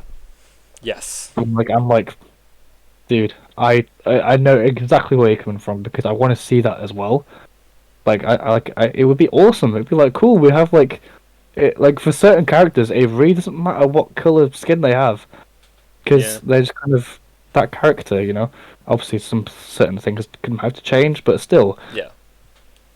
you know, it like just like put love for your bigger characters, like your benchmark characters. Back to my original point, put love for your bigger characters, but at the same time, you are making side movies that have to make money for you as well. Yes. And the only way that's going to make money for you is if you make us give a shit about the film, the characters, and how it makes sense in the bigger story and the bigger universe that you've just made. Yeah. They have to do that. I agree, and I think the thing with Shang-Chi, right, you know, it's doing so well at the moment. It's doing big numbers, and people who go to see it are fucking loving it. I mean, I'm going to see it tomorrow, and after the glowing reviews that several of my friends have given me, I'm absolutely jazzed to see it. I was kind of excited anyway, you know, but what I would hate to see happen is for Shang-Chi to become like Iron Fist. the token. Well, I wouldn't want to see him delve to those levels of writing, but I wouldn't want to see him become like a flagship, but also kind of token big Asian hero. Oh, yeah. And then every time a Shang-Chi movie comes out or a movie with him in it, it's like, okay, Asian time here at Marvel Studios, and here you go, here's your Asian film. Like we need him to be the starter for other big Asian heroes, and of course we do have the sort of some, I don't know, would you say South Asian for Ms. Marvel? We do have some like South Asian rep that's coming out later this year. I don't know if that's where they're from, because she is.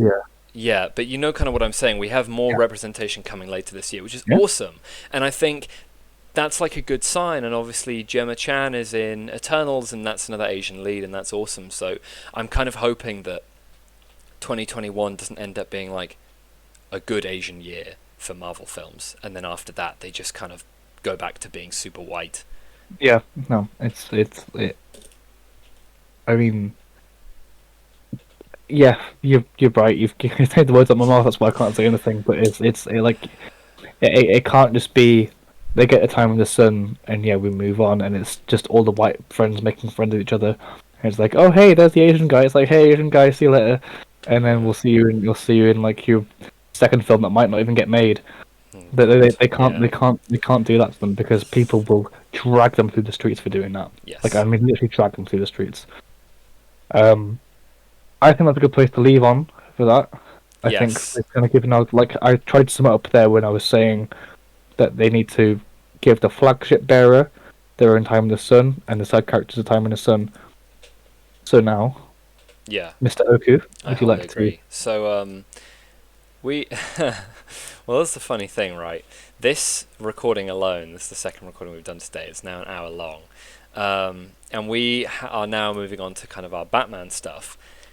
But just to be candid for a second, I'm just going to ask you, do you want to maybe, because think about how long we've spoken about Spider-Man. We could end up speaking about Batman for the same length of time. We've both got to have dinner and stuff. Do you want to save Batman for episode 2 and just record for a bit longer talking about Spider-Man stuff? Because I still have a couple things written down about like the Sony Spider-Man universe and that kind of thing.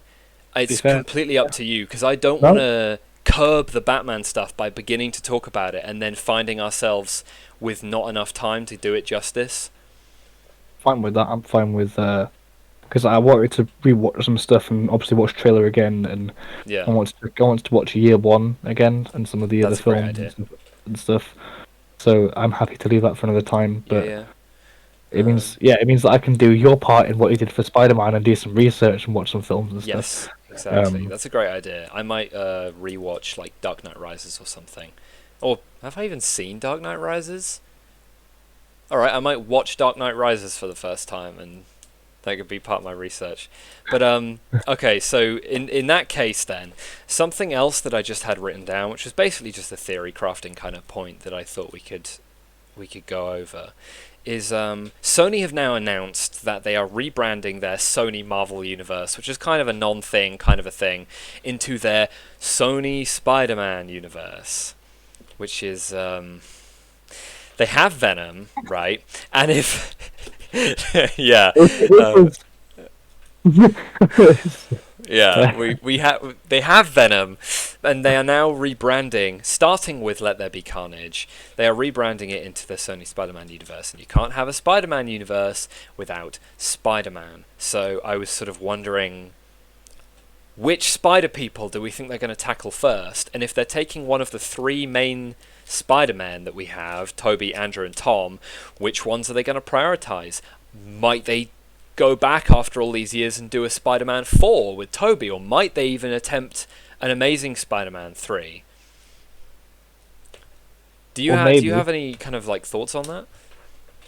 maybe No Way Home might clear up the dust about how we feel about how the vast majority of people feel about those actors, specifically Andrew Garfield, who got a lot of the shit because I feel the worst about him because I don't. Sorry, I mean I don't hate him. I mean like I feel really bad for him because Yeah, he yeah, did a yeah. really good job as Peter Parker and Spider-Man, but didn't get a lot of space to move. Um, I think that with the space No Way Home has been given, the hype it's been given, the love it's been given, it might just clear up some of the loose ends. It might say, hey, look, these actors are mint. They've done their job really well as Peter Parker. Let's watch them do it again. Let's watch them interact with each other. Let's give you another reason to love them, because the reasons that you given in the first place weren't good enough, obviously. Yes. Goddamn right. And can we just say, Andrew is a fantastic fucking actor anyway. Yeah. Like, he does stage stuff. He was in that double episode of season 3 of Doctor Who with the Daleks in New York, or Daleks in Manhattan, or whatever it was called, but he was amazing in that. Like, he's a great actor. And it's so... I think you're right. They need to give us a reason to feel invested in those Spider-Man again. Yeah. I remember The Social Network is, the film about Facebook. Oh, he's so good! Yeah, there was just one bit where he's storming through. He's like, bark, and he's plugged in. He's plugged in. He's plugged in. He wipes the computer off his desk and throws it on the ground. And like Mark's like, and I was just Yeah, like, Eduardo dude, Saverin. it's just so good. He's just so good in that film. And he was Yes. great. He like, I saw some bullet points about how he managed to get some aspects of Peter Parker. Well, the writer's aspects of Peter Parker down to a T. He did all like what they asked. He did, they obviously compromised and stuff, but like he doesn't deserve hate. No. Like the only person who deserves hate is whoever actively chose to give him shit lines and give him bad stuff to work off of. Yeah, who directed those films? It was Mark Webb, ironically. Yeah, not impressed, Mark. No. No. Gonna find a big fat brown bag of poop on your lawn in the morning. But yeah, I Um, mean, I think if we're talking about aspects that he did really well, just to bring back the hanging off the bridge in the first Amazing Spider-Man film, just to bring that back again. Imagine the current state of Tom Holland's Spider-Man doing that scene. He would be doing his whole like, it's okay, kid. Hey, just listen to me, and doing this kind of like higher kind of tone, a little bit more panicky, like, oh God, I gotta save that kid. a bit like with the one scene in Infinity War where he's saving all the people from Titan. He Yeah, saves the yeah. Guardians of the Galaxy. And he's like, "Oh, I can't remember anyone's names." It's like, yeah, Yeah, okay, so we don't imagine him want. doing that scene, and now let's look at the way it was actually done by Andrew. And of course, he was being directed to act the way he did, but you can't give all of an actor's credit away to a director. Obviously, he was calm with his delivery, and he was urgent, but there was such an adult tone to the way an adult. I don't want to say he was talking in an adult tone to a kid. You know what I'm you know what I'm saying? Like there was such a maturity to it. Clear and kind of like just Um, like straightforward to the point yeah, kind of thing. he was like watching a trained firefighter, right? Like rescue a kid from getting stuck somewhere, and I think that's such an important aspect of Spider-Man. He's a hero for the people, and the way that scene is delivered by Andrew and the urgency but also the firmness in his voice, it's like, I love this, I want to see more of that. And I think so much credit can be given to Andrew for making a really good go of the performance. Yeah, I mean, Yeah, we're kind of absolutely. rambling on down the Andrew rabbit hole, but No, no, like, but like we need to give him some love because like he was the one that I grew up with, and I think I want to talk about a thing that I had a thought of, and if if Tobey Maguire was our introduction to Spider-Man as kids, like as really young kids that kind of when you first start actually understanding what a movie is when you're younger, when you're what 6 or 7 or something, yeah, yeah, you start understanding how dialogue works and how a film is meant to be. Like there's good, there's bad, and then there's the ending. Um, and then like he was like the what we talk about at primary school or the start of secondary school. mm. And Andrew Garfield came around when I was 11 years old. It was 2012, wasn't it? His It first was film, 2012, so we would have been. 11 or 10 It or would. It 30, was the year 2012 was the year we left primary school, started high school.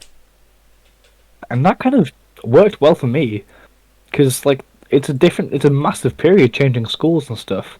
I Mm. mean, for me, it was a even bigger thing because this is irrelevant, but it's irrelevant for my wider point Do tell. of No, go on. yeah. So my first primary school was close to my old house, and all my friends were like, "Oh, we're going to this secondary school. You coming with it?" I'm like, "Yeah, yeah, sure." And then I put the wrong school as my first choice, and I got accepted to that one, which that one instead. Oh my god. But that Okay. was closer to my house. Well, it wasn't actually, but I preferred that one compared to religious school. Mm. But yeah, so that's how it was. It was a big step. I had to grow up quite a bit quickly. I had to kind of get used, meet people, get out there, that kind of thing. And luckily I did. And I'm still talking to some of those people now. Yeah. Right. But that's what Andrew Garfield for Spider-Man was like for me. He was like well, not. I wouldn't say he was the only person I aspired to be, but I was like, okay, there's his a character I really enjoy, Mm. Spider-Man, and here is someone um doing it to a point where I can relate to it, and it's funny, and it's witty, and it's Yeah. unique. It's not Sam Raimi. It's not the PS2 Spider-Man game that I still can't really play. It's not the weird ones that came out after that. The kind of some of them went well, some of them and Yeah. like for me he was a really good Spider-Man, and I really enjoyed it. And he was again the one scene that I love from the first film. He's in the sewers tracking the lizard, does the web thing, and like he's into the vibrations like a real spider would, and it's like Dude, it's cool. insane, right? It's cool. It's just cool. Um, and then yeah, like that if they had that for the second film, if they had a scene like that for the second film, and not just the tire fire that it was, because like Amazing Spider-Man 2 kind of felt like Amazing Spider-Man, Spider-Man 3 in a way, because there was so much going on, but there were some parts where you were like, I'm not really sure how to follow this through. It's Right. not really put together properly. and Electro's a really shitly written character in that film. Yeah, see, I've only seen a little bit of that film. Like, the last time I watched it, I skimmed it. And, yes, okay, that's not the best way to consume a film, because you miss a bunch of stuff, but, like, it is so weird to me that, you know how in Spider-Man 3 there is so much going on, right?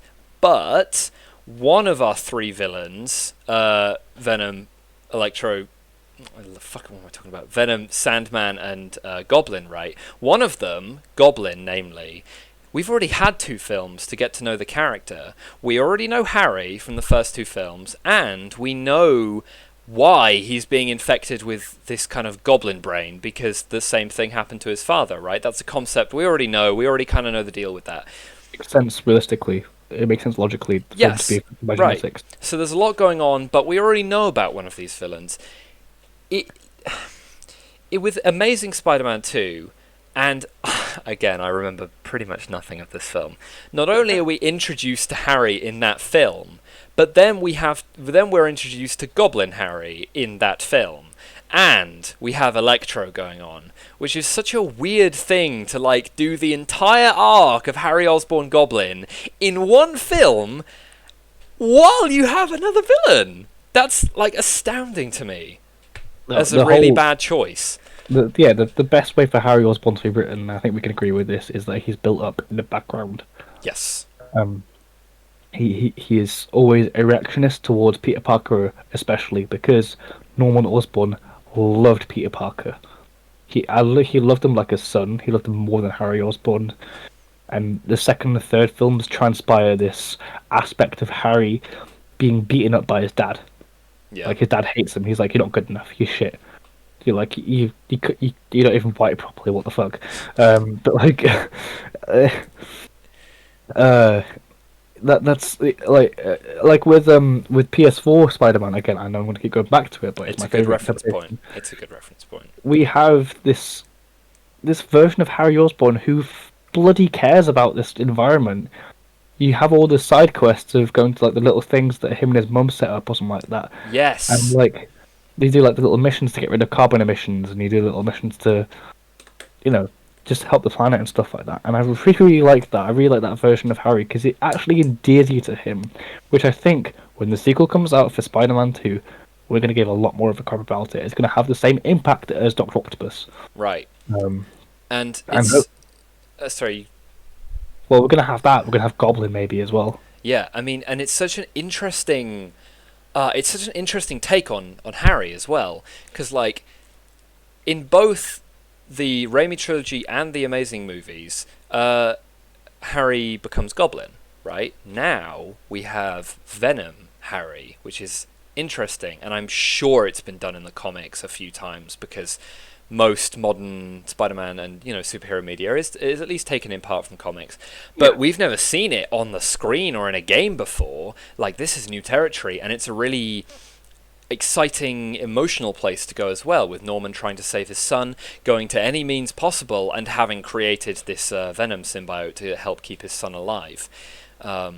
It's exciting, and I think it's such a stark difference from a poorly written Harry to what I assume will be a really well-written Harry.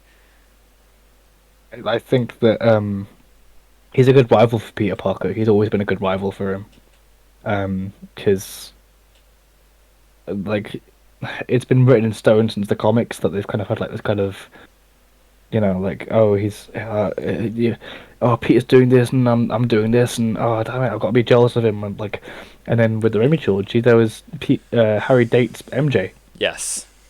And like I remember seeing this comparison post of like, who's the better girlfriend for Tobey Maguire's Peter Parker, and it was Gwen Stacy all the way, and I'm like, yeah, I see that she liked him for him. Yeah. I actually really like them together. Yeah, they were nice, and she was also really pretty. Yes, Bryce Dallas Howard, legend. Not only is she really pretty, but she's one of the lead heads on Mandalorian. Really? She's one of the directors, on that team of people collected who love Star Wars and want to create good Star Wars. I'll after we finish recording, I'll find out which episode or episodes she directed. Yeah. That's awesome. Yeah. But yeah, like there was this kind of they've been through similar stuff, Hmm. and we've had our heart broken for each character. We feel bad for that guy because that's happened to him. We feel bad for Harry because it happened to him, and that's what would make the fight more meaningful and sad is because they've been through so much together, and they've tried to stick it out. Yeah. And that's why Spider-Man 3, the final fight scene's really, really cool, and I really, really liked it. Because, I mean, there was the inventiveness of him using the pylons against Venom, Mm. little pipes. That's awesome. That bit was really cool, because it was just like, and it was like, Venom's like, whoa, I'm Yeah, trapped in and that he's like guy, yeah. pulling the things out of the like. Yeah, yeah, Yeah. so cool. The CGI in that bit's done really, really well. Mm. And then there was like the funny banterous bits where it was like where the was riding on the surfboard glider thing, and Harry's like, "Hang on," and Peter's like, Hang on to what? Yeah. That's really good writing, and that really sums up their friendship. Like, I'd love like a what if episode if we had those two being friends and fighting crime together. That would be awesome. Yes. That'd be heartwarming. It would just be nice. It's just like two bros fighting crime together, 5 blocks apart because they've been blown up by something. Yeah, I agree. Actually, one of my wants for What If season 2 is the Gwen origin story of Peter becoming the Lizard and her dad Yeah, like doing shit. She has to save her dad and stuff like that. And if they'd allow us 2 spider related episodes in a season of What If, then I would love to see that where you've just said, just no being a villain first, just having a version of Goblin that is a hero, and he's and then they bounce off. yeah. Amazing. Amazing.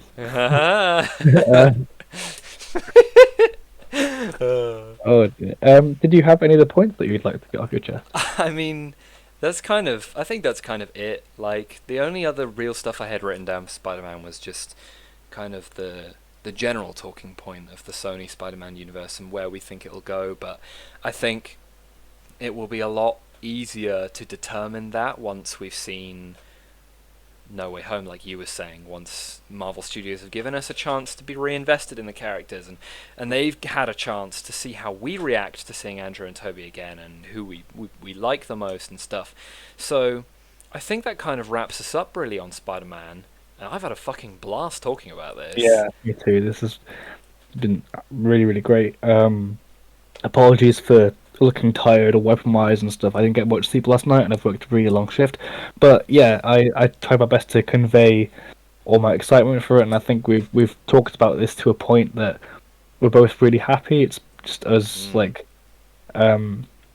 this is just great. Like this is just like a really good first talking point because we're still so damn excited about this. I know, right? We've been talking about it for like 2 hours or some shit, and we had so much to say, and I'm still amped, even though we've got everything out now. Oh man. Yeah, no, it's been a blast, and I would very much enjoy coming back to this for episode 2 with the Batman stuff. But if we're wrapping up now, then I want to just bring us on to a little section that I mentioned to you earlier, which is called Something We'd Like to Say, where I figured it would be fun if we got to the end of a podcast episode and we each just had a little something that we wanted to spend a minute or two talking about, just to put you guys on a piece of advice, or an album, or a film, or just something, a game, whatever. And to leave you with that for the week, or for the next couple weeks before the next episode comes out. That's where my head was at with it, so if you'd like to lead. I'm going to recommend a brand new game called Raid Shadow Legends. Oh, I knew something was coming. I was like, he's got a little smirk on his face. I was like, just thinking about it, I was like, do I do it now? No, I don't recommend Raid Shadow Legends. I do recommend a album I've been shown to by my stepdad, called Night Cruiser by Deodato, which is spelled Deodato. It's I'm gonna put it on the screen at the end. It's a pretty short album from 1980, which has got some stanky bass on it. Just some really good slap on it, and like not just like, oh, it's just slap. It's like done really well rhythmically, and there's a lot going on in the songs, but not in like an overwhelming way. In like a really fun. Everything gets its time on the track, and That it's sounds cool. done all properly well. It's just groovy. It feels like it reminds me weirdly of the Naruto music where they just goof around. It reminds me of like when they're walking about and like he's doing like the sexy jutsu and he becomes like the steamy girl with like the massive honkers. Um, Okay. it kind of gave me that vibe when I first listened to it, but I it's like for me it's fuel to start playing like to keep playing bass with because it's just like okay, how do I get that sound? How do I? Because I love that kind of that 80s sound. I absolutely love it. It's just fun. It's just really fun music. It sounds fun. Do you want to let us know what your favorite track off it is, just as a little pointer, Let me if you just go and have find one? it.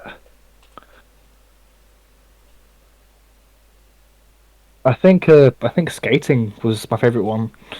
Because it just is just a fun little track, and it's just got a good pulse to it, and it is nice to skate to, like really good to skate to. Um, so yeah, that's what I can recommend. That's cool. Um, Okay, but, so my something I'd like to say is also music related. It's an artist called Mia Gladstone. I don't have too much to say about her because I think she'll speak for herself, but the songs I want to recommend are Change the Channel, Food, and Geekin featuring Cicero because those three tracks are. Oh my god, she just has like a soul to the way she does things, and her instrumentals are really interesting as well. It's pop music, but it's not basic radio stuff. She does some really cool things with her voice as well on the midsection of Food, and that song is about body image and kind of women's sort of body autonomy and stuff. It's cool stuff. You really just I think you just got to throw yourself in and see whether you like her and want to follow her sound because I'm gonna delve into and listen to like as much more of her stuff as I can because those are the three tracks that I've heard. But yeah, mm, I'm very much a fan.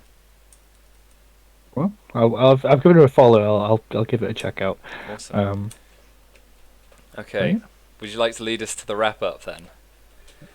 Yeah, well, this has been the first episode of No Clipping Through the Net with Oku Drip, my good man here, and myself, Shoehorn. Sorry, Shocho. Yeah. Um, I think could we talk about how nice this has been for us? I think Yes, this is we really can probably definitely talk like about that. I hi, I'm in the middle of recording stuff. All right. Normal Um, Shocho. it is normal Shocho. Um, this has been like for Take your time, lad. yeah, no, all right, okay. Myself, I like a bit of background stuff to kind of Mm. semi-focus on when I'm doing stuff that doesn't really take much brain power, like video games or writing or drawing or just whatever. Um, and podcasts and where people are just talking and hanging out has always been that for me. It's always worked for me. And Yeah. I don't mean that in a way where I'll just ignore what they're saying. I just want the kind of the vibrations of people's voices. No, I want something to kind of think about and to talk Mm. about. And to have this with someone that I already love talking to when we're playing games and hanging out, and already having a good time when we're playing games and hanging out, and then when Yes. we talk about stuff that we both love, like I think it, like I'm not gonna shy away from it. It is a gift that we're both massively into this stuff Yeah. because that means that it's gonna be us hyping each other up for it, and it keeps that same level of energy for the entirety of the thing. And that's what this has kind of been. I think it's been us just kind of being like, okay, here's my train of thought, and it's going to pull up to your stop, and then your train's going to take off, and it's going to go to my stop, and it's going to keep going, keep going, Yeah. keep going. I think And this now we're in, podcast was a gift for it to have it landed in our laps. yeah, oh, definitely. Yeah.